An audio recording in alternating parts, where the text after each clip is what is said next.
Boa tarde, pessoal, tudo bem com vocês? Hoje nós vamos falar um pouquinho sobre leis de velocidade e estequiometria. Então, os objetivos, nosso principal objetivo é reescrever as leis de velocidade, aquelas que a gente já vem trabalhando algumas aulas, em função da conversão com o uso de tabelas estequiométricas. Por que, professora?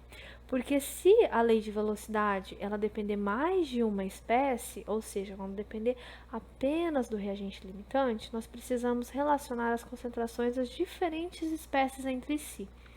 Vocês lembram que nas aulas passadas eu falava assim, gente, a lei de velocidade está escrita como? Menos RA igual a K, C de A vezes C de B. Menos RA igual a K, C de A, C de C elevado ao cubo. O que nós vamos fazer hoje? Nós vamos reescrever como que é C de B e C de C em função da conversão. Porque se vocês repararem, nas aulas anteriores, a gente falava só em quem? Reagente limitante, conversão em relação ao reagente limitante.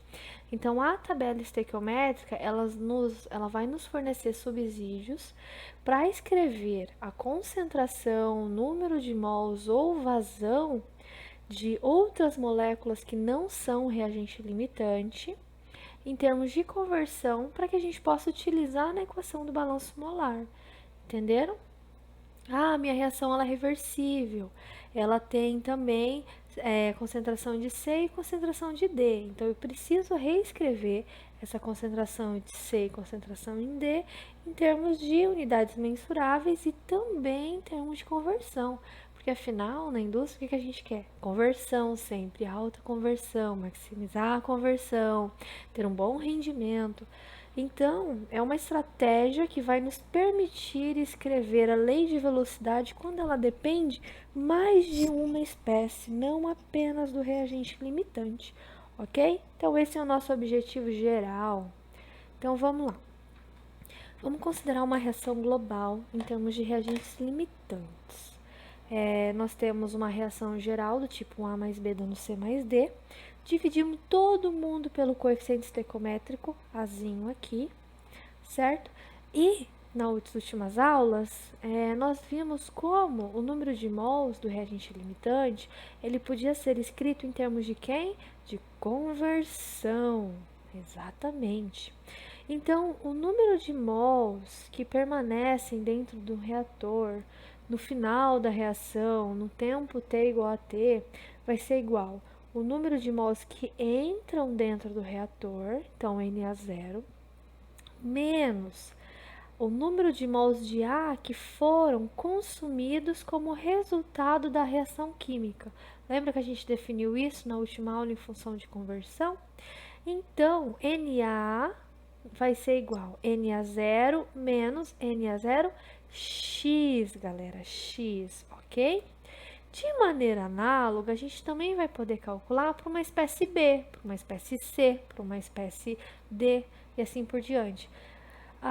O número de moles da espécie B restante no tempo T vai ser sempre o quê? Vai ser o número de moles que reagiu, o número de moles que reagiu vai ser sempre Na0x. Independente se eu estou escrevendo para a espécie B, C ou D, o número de moles de A, lembra que eu falava para vocês? Gente, é sempre feito em termos de reagente limitante, que é o reagente limitante que comanda a reação, que controla a reação. Então, se vocês estiverem escrevendo em B, C ou D, sempre vai ser em termos de número de moles de A que reagiu NaX. Para cada mol de B que reage, B sobre A moles de B, para cada mol de B que reage, B sobre A moles de B precisam reagir. Aqui é para cada mol de A que reage, tá?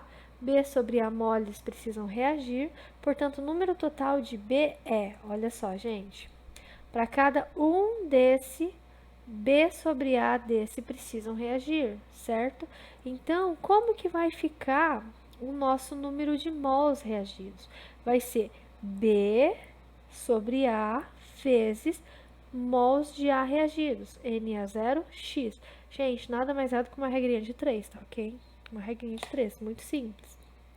Então, Se vocês forem escrever mols de C, mols de D, o que vai mudar? Vai ser C sobre A, Na0x, D sobre A, Na0x. Na0x vai estar presente em todos, porque ele é o reagente limitante, ele comanda a reação, e a conversão, ela é sempre escrita em números de mols de A, sempre. Como o B está desaparecendo no sistema, o sinal vai ser negativo, entenderam? Se eu estivesse escrevendo para os meus produtos, produto C ou produto D, aqui seria positivo, entenderam? Então, números de mols de B que permanecem no sistema vai ser igual a quem? Número de mols de A, que foi o que entrou no sistema, que foi o que eu coloquei no sistema, menos B sobre A, Na0x, entenderam? Ah, professora, e se eu estiver escrevendo para produtos? Para o C, vai ser NC igual NC0 mais ou menos positivo, porque ele está sendo formado no sistema positivo, C sobre A, Na0x, ok? Se eu estiver fazendo para números de mols que permanecem no sistema de D, então vai ser ND igual ND0 mais D sobre A, Na0x, entenderam? Então, sempre vai ser assim. Vocês vão ter que ver se ele está aparecendo ou desaparecendo, e ele vai mudar aqui, se vai ser C, se vai ser D, se vai ser, né, A sobre A dá 1, enfim. Ah, professora, mas eu não tenho ND0 no sistema, NC0 no sistema. Beleza, esse valor aqui vai ser 0. Entenderam?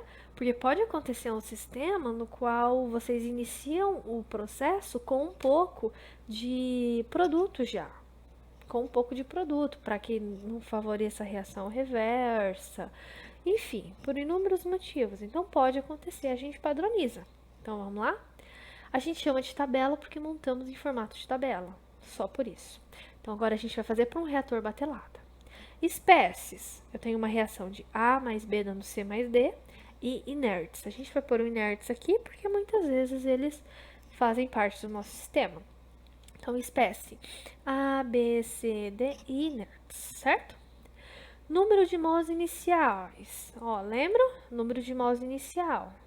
NB0, NA0, NC0, enfim, né? Então, NA0, NB0, NC0, ND0, NI. Ah, professora, não tem o número de mols inicial dos produtos. Então, não tem 0 igual a 0. Ok. Então, a gente vai fazer uma maneira genérica. Variação. A variação vai ser quem? A variação vai ser essa parte aqui, tá vendo? Então, significa que vai ser A sobre A, 1, né? 1 Na0x, ou B sobre A, ou C sobre A, ou D sobre A. Negativos para quem está desaparecendo, positivos para quem está sendo formado, certo? Então, negativo do A sobre A igual a 1, Na0x, B. B sobre A, negativo porque está desaparecendo, porque ele é reagente. Positivo e positivo no C e no D, porque eles são produtos. C sobre A, D sobre A, Na0x. Variação sempre em número de mols de A e sempre em termos de conversão, ok? Tenho variação do inerte? Não, porque o inerte não está sendo produzido, não está sendo consumido. Ele simplesmente está lá. Então, não tenho variação, então aqui tem um tracinho, certo? Final, então. Final vai ser Na, número de mols final de A, número de mols final de B, número de mols final de C, número de mols final de D. Vai ser sempre a variação inicial menos a final, menos a variação, inicial menos a variação, inicial mais a variação.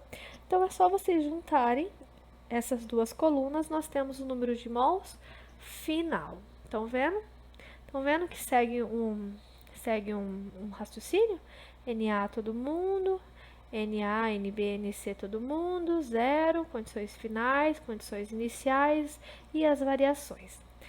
Inerte, teve variação? Não.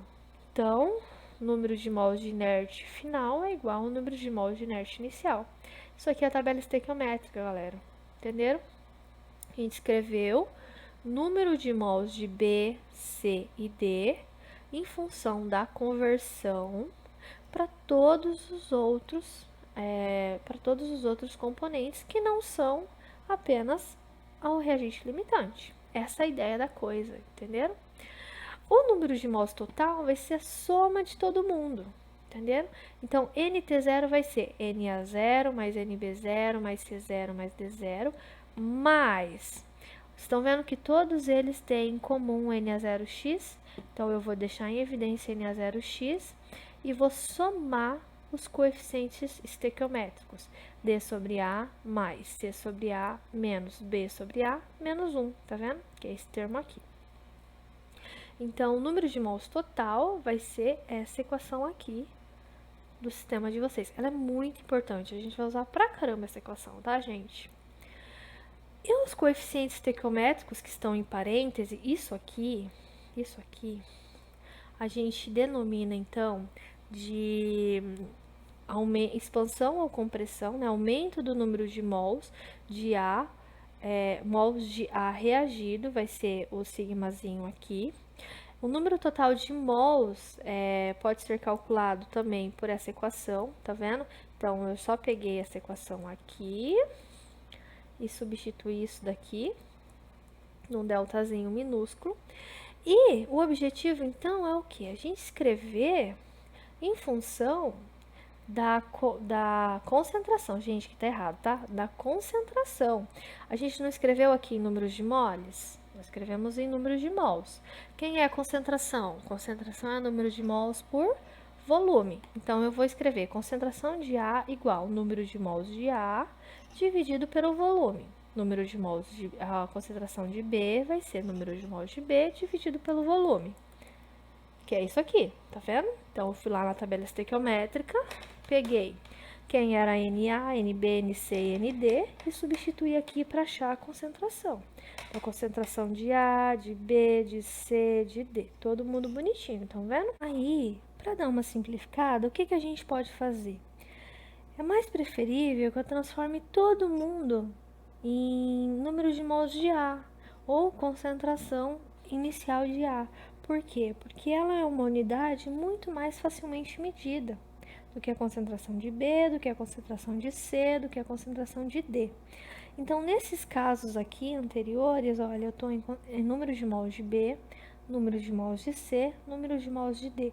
Então, eu quero transformar isso aqui em A e A. NBA, NA0, NA0 e NA0 aqui. Então, todo mundo transformando em A. Para isso, eu vou fazer o quê? Eu vou simplificar a equação utilizando esse θ.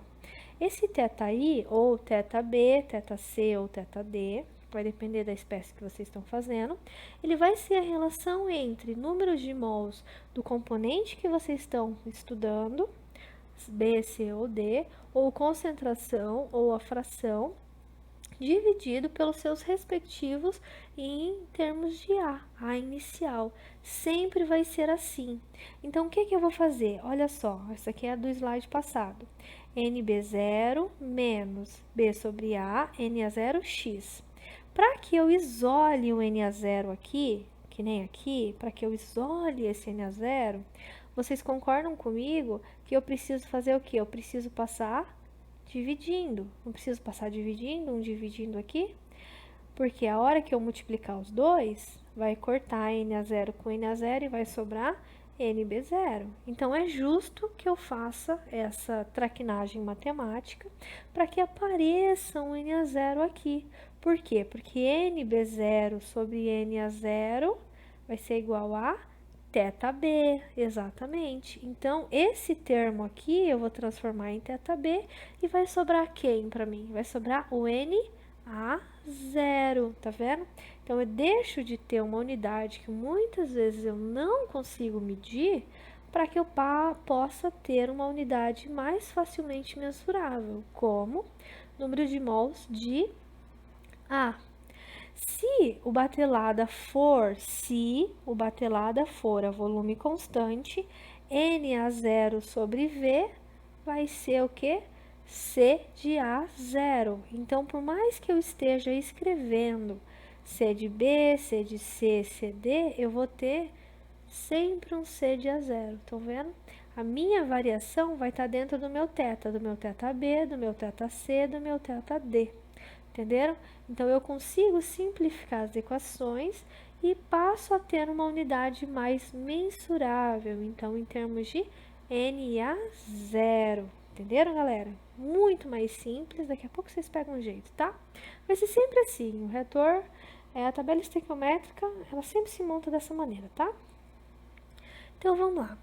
A gente fez, então, para um retor batelada, e nós escrevemos em números de mols, certo? Então, a gente tem o retor batelada, é a quantidade que eu coloquei lá dentro do meu reator, fechei o meu reator, reagiu e ficou um tempo. Quando eu falo sistema de reação a volume constante, eu posso ter o sistema de reação com volume constante ou massa específica constante, eu vou ter tanto o sistema batelado em fase gasosa, por exemplo, um vaso selado, ou uma reação isotérmica em fase gasosa, no qual o número de moles do produto é igual ao número de moles do reagente. Por exemplo, 1 para 1 mais 1, dando 1 mais 1. Então, válido na mesma temperatura e pressão, lei dos gases ideais seja aplicado, ou para os sistemas nos quais os fatores de compressibilidade do produto e do reagente forem aproximadamente iguais, apenas nesses sistemas. Então, a gente pode aplicar esse formato de tabela estequiométrica. Ah, professora, mas eu tenho um sistema no qual ele não é mesmo pressão ou temperatura, ou ele não vale lei dos gases ideais, ou ele é um sistema de 2 para 1, então eu tenho o fator de compressibilidade. Beleza, a gente vai desenvolver um outro parâmetro, que é o conteúdo da próxima aula, para levar em conta esse tipo de variação. Entenderam? Esse tipo de variação nesses sistemas que não temos volume constante ou massa específica constante, ou, né, quando os fatores de compressibilidade não forem desprezíveis, tá?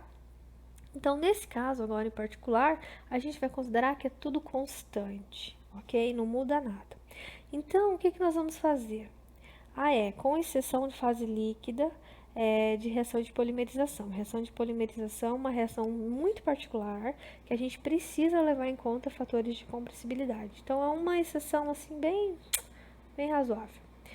Então, quando a gente está falando sistemas de volume constante, a gente vai falar o que? Nós vamos fazer NA0 sobre V0 igual a C0, que eu disse anteriormente, tá? Só isso.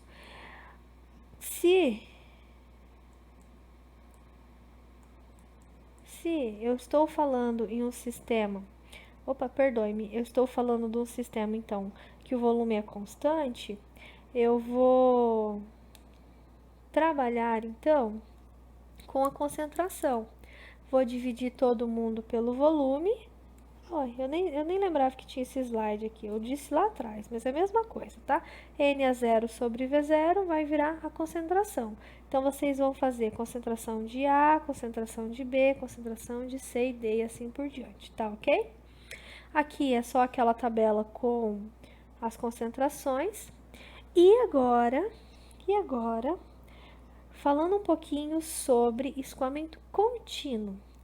Vocês vão ter também sistemas nos quais a gente pode calcular a concentração de sistemas contínuos. Podem ser um CSTR, pode ser um PFR, e a gente precisa, então, determinar a concentração do B, do C, do D.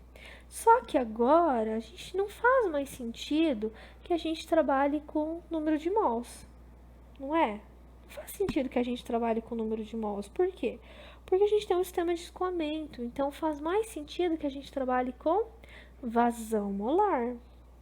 Então, tudo que a gente fez, tudo que a gente fez para números de mols de volume constante para batelada, a gente vai trocar por F, que é de vazão, para sistema contínuo. Olha que lindo, super simples. Então, vão entrar na minha reação genérica aqui, no meu reator de escoamento contínuo. F de A0, F de B0, F de C0, F de D0, F de 0. Todos iniciais. E estão saindo F de A, F de B, F de C, F de D, F de I, certo? Gente, a tabela é a mesma. inicial, F de A, F de B, F de C, F de D. Única coisa que eu já fiz o quê? θB vezes F de A0, θC vezes F de A0, θD, F de A0. Que é essa parte aqui, ó, já simplificada, tá? Desse passo pra cá, daí eu já transformei esse termo aqui, tá vendo? N de A0, θB. Lá é F de A0, θB, F de A0, θC, F de A0, θD. Então, só adiantando mais um pouquinho, certo? Que é, só adiantando um pouquinho, que é a variação, que é o que vem inicialmente, só que escrito em termos de F de A0, todo mundo, no lugar de vocês escreverem F de B, F de C ou F de D. Variação, mesma coisa, só que no lugar do N vai ser F. Estão vendo que é a mesma tabela?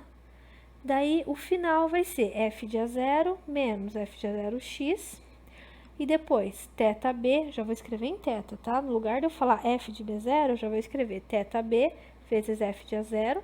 Então, F de A0, θB, F de A0 e F de A0 aqui, vou deixar em evidência. Vai ser θB menos B sobre A, x. Estão vendo? Fazer isso para todos, negativos para os reagentes, positivos para os produtos. F de T vai ser total, vai ser a vazão total, né, que está saindo do reator, igual a vazão total inicial que entrou, variação dos números de mols, dos coeficientes estequiométricos, perdoe-me, vezes o F de A0x. Isso aqui tudo é o deltazinho, né, que é a relação entre os coeficientes estequiométricos, e eu vou ter o F de T. Se eu for escrever, então, em termos de concentração, o que eu vou fazer? Vou fazer a mesma coisa, só que no lugar de eu escrever lá no reator batelado, eu escrevi a concentração igual ao número de mols por volume. Aqui, escoamento contínuo, a minha concentração vai ser vazão molar, né? Vazão molar, por quê? Por vazão volumétrica, que dá mols por litro, mesma coisa. Vou pegar todo mundo aqui da tabelinha, dividir pela vazão volumétrica. Se eu tenho um escoamento no qual não há alteração, tipo reações em fase líquida, o que eu vou fazer? V igual a V0. Da mesma maneira, análogo lá quando eu falei que reator batelada, que não sofre expansão com pressão, variação com a temperatura, variação com a pressão e fator de compressibilidade, né? Idêntico da entrada e da saída. Aqui vai ser a mesma coisa. Eu vou ter um reator de escoamento para reação em fase líquida, a vazão praticamente ela não vai ser alterada. Então, V vai ser igual a V0, V igual a V0. Então, aqui, né, vai ser V0, V igual a V0. Então, vai ser V0, F de D0 por V0, F de B0 por V0. O que eu posso fazer, então? Eu posso transformar todo mundo em concentração. Estão vendo que a equação final ela ficou muito, muito semelhante à equação da concentração do reator batelada?